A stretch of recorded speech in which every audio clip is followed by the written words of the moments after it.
My parents' biggest frustration was that I was epically lazy, and if they handed out gold medals for being lazy, I would have won, I assure you, hands down. Because even though I was a slightly chubby kid growing up in a morbidly obese family in Tacoma, Washington, I always knew two things about myself. One day I was going to be rich, and I was going to have six-pack abs. Like, those are the two things, as that kid that was, jiggling his belly thinking, one day I'm not going to have to suck in my gut. When I left for college, my own mother, who had always been my biggest cheerleader, quietly assumed I was going to fail. But these two guys that were successful entrepreneurs and bodybuilders happened to walk into a class when I was a teacher. And they were just starting a technology startup, and they said, hey, we need a copywriter. Why don't you come be a copywriter?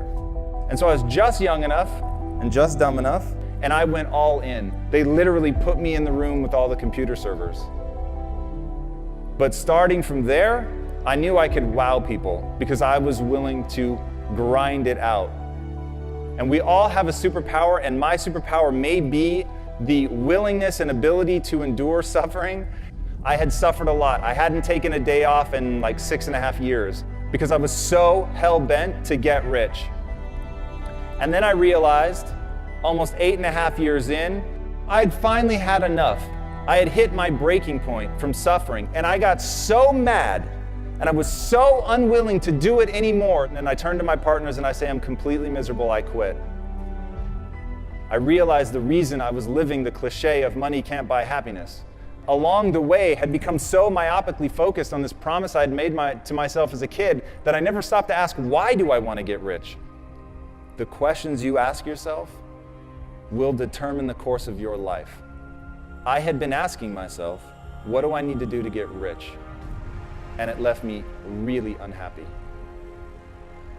So I changed the question, and I started asking, what would I do and love every day, even if I were failing?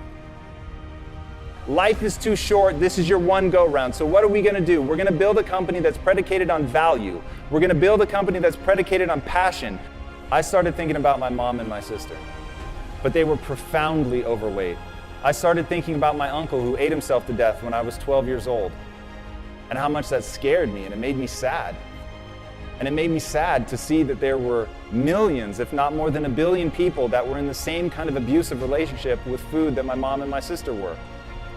So I said, I don't know if it's a big business, but I know it's a big problem.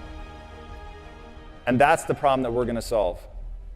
And so we decided to build a totally new kind of company. We started Quest Nutrition in 2010, just as we were coming out of the Great Recession. I was wearing a hairnet and a lab coat every day, and my employees were former gang members, ex-drug dealers, felons. We were in Compton, and we literally told everybody in the neighborhood, I don't care if you've been convicted of a crime. I just want to know if you're willing to bust your ass to change your life. And if you are, you're going to get an interview. And I'm not going to ask for your resume. I don't care about your resume. Your resume tells me where you've been. It doesn't tell me the price you're willing to pay to become somebody new. Every belief that you have is a choice. I choose to believe that human potential is nearly limitless. And this was the belief that changed my life. Because once I realized, so it's not about who you are today. It's about who you want to become and the price you're willing to pay to get there. And I promise you, the day that you're willing to pay any price, you'll achieve what you want to achieve. If you truly believe that human potential is limitless, what do you want to become? And what price are you willing to pay to get there?